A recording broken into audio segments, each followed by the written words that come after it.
When it is all said and done, what do retirees consistently wish they had done differently before they ever left the workforce?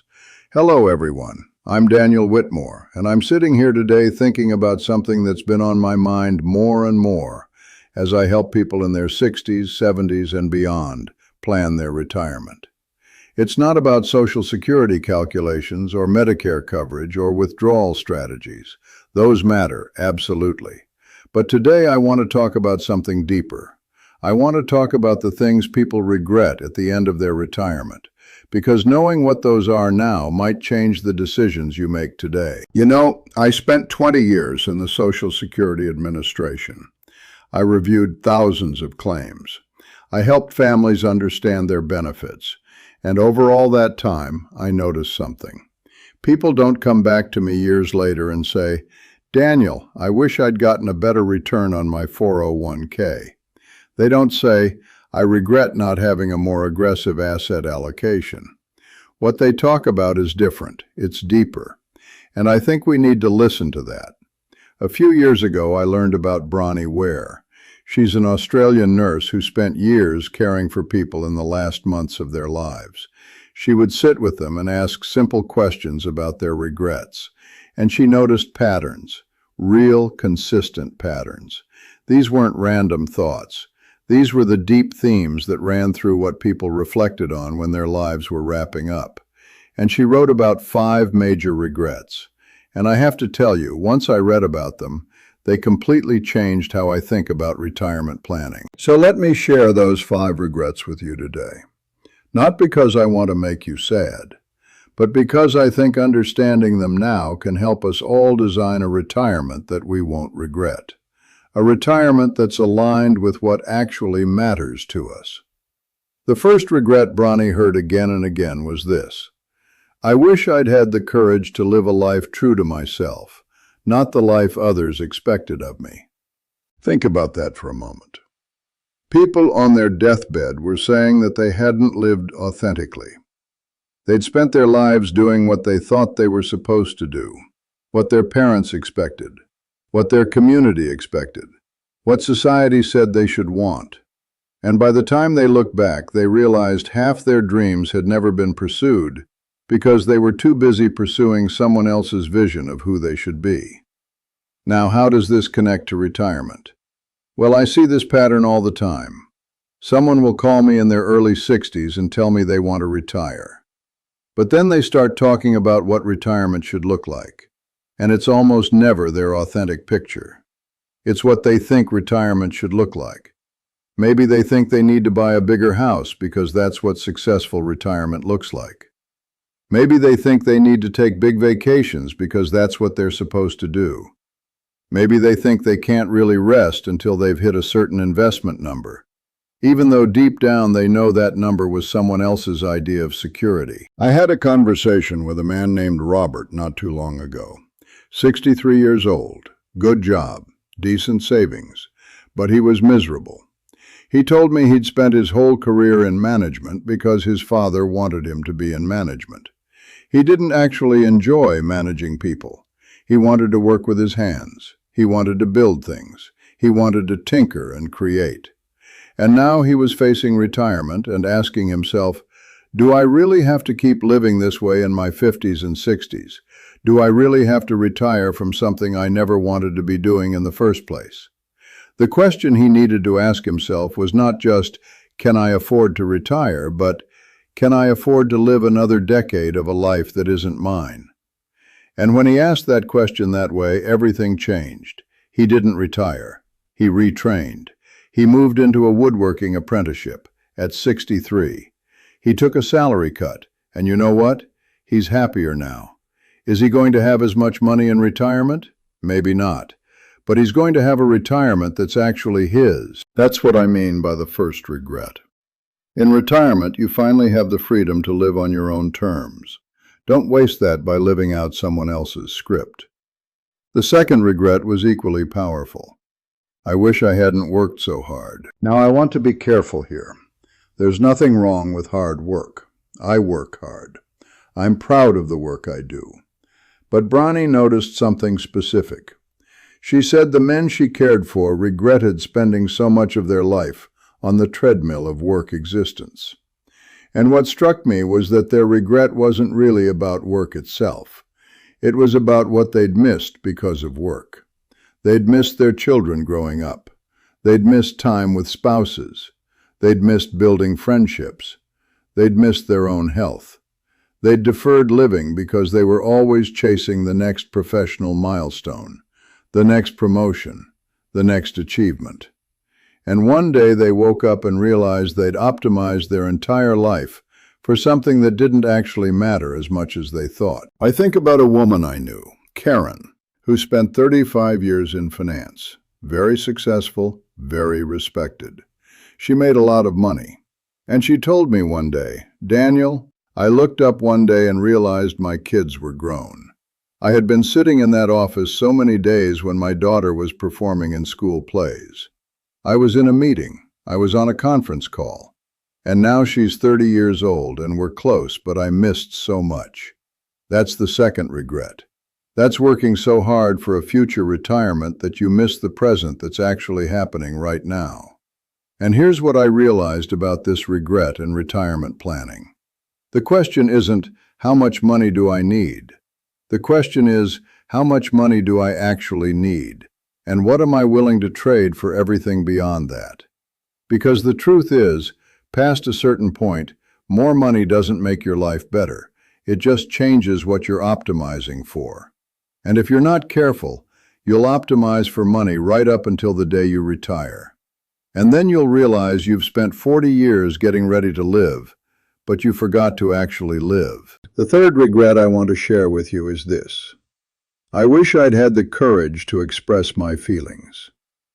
Ronnie found that a lot of people had suppressed their true feelings to keep peace with others.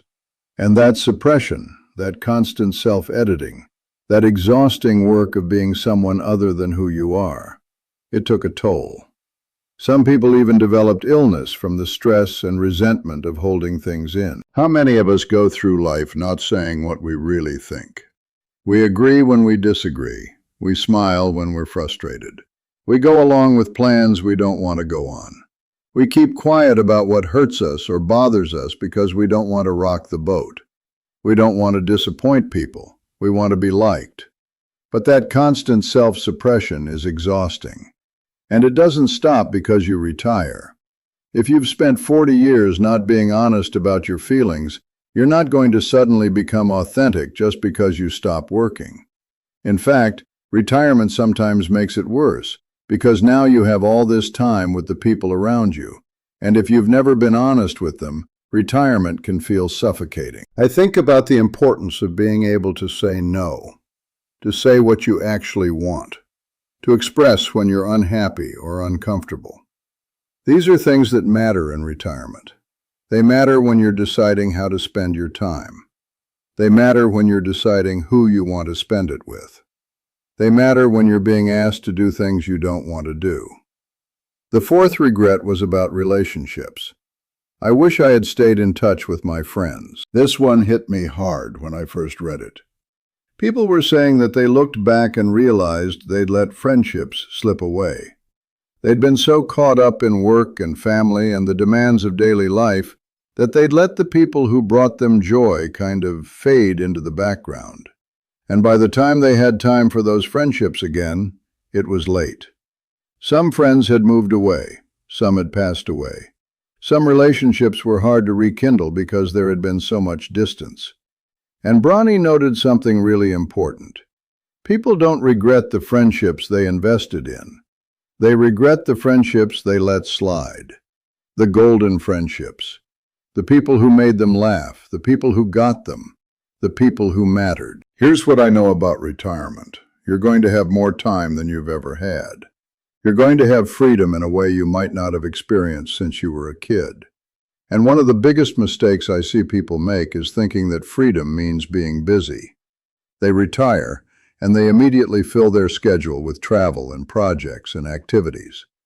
But sometimes what we actually need in retirement is meaningful time with people we care about. I had someone tell me once that retirement was the first time she'd had enough time to really be with her best friend. They started meeting for coffee every Tuesday, and she said it was one of the greatest gifts of her retirement. Not because the coffee was special, but because the friendship was finally getting the attention it deserved. And the fifth regret was maybe the most important one.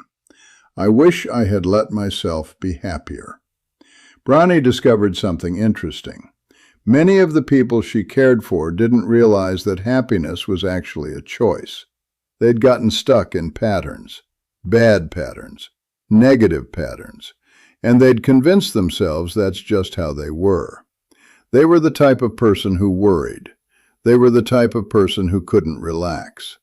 They were the type of person who focused on what was wrong instead of what was right. But she also noticed the people who were happy, and they'd made a decision.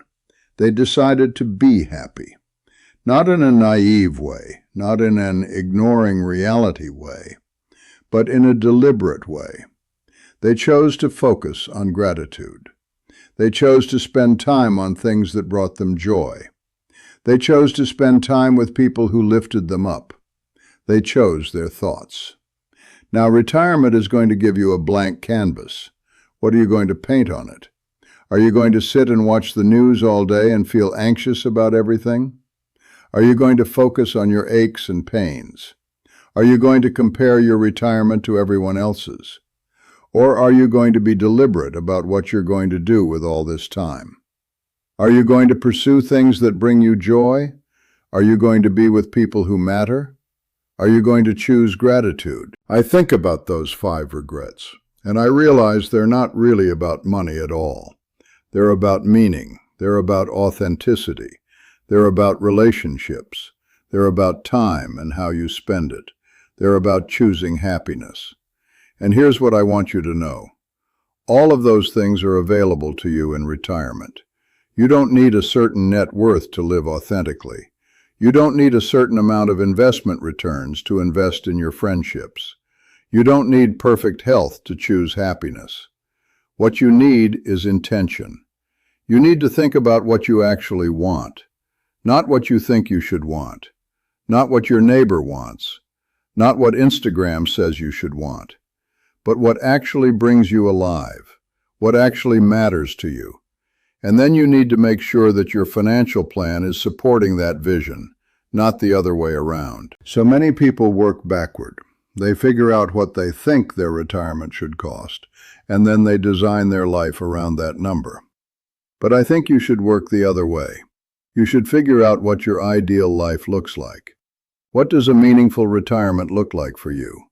What relationships matter? What brings you joy? What are you curious about? What do you want to learn? Who do you want to be? And once you know that, then we can talk about the money. Then we can figure out if you have enough. Then we can figure out the Social Security strategy. Then we can figure out the healthcare plan.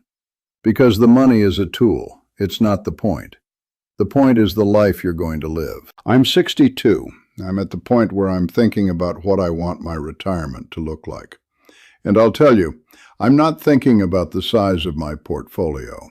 I'm thinking about the relationships I want to invest in. I'm thinking about the work I want to be doing that actually matters to me. I'm thinking about the freedom I want to have to say no to things I don't want to do and yes to things I do. I'm thinking about how I want to feel when I look back on my life. And I think you should be doing the same thing. I think you should be asking yourself those questions now. Because the best time to start designing a retirement you won't regret is not when you're retired. It's now. It's when you still have the power to make changes, to redirect your career if you need to invest in relationships, to set boundaries, to start pursuing the dreams you set aside. So don't just plan your money, plan your life. Figure out what matters to you. Make sure your retirement is actually going to be about the things that matter. Make sure you're going to be authentic. Make sure you're going to nurture your relationships. Make sure you're going to feel happy. Make sure you're going to be living your own life, not someone else's version of what retirement should be. That's what I want for you. That's what I hope you'll think about this week. Let me know in the comments what your biggest regret fear is. What are you most afraid of looking back on? I'd love to hear from you. Take care, everyone. This is Daniel Whitmore. Let's make sure we all get to design a retirement that we absolutely love.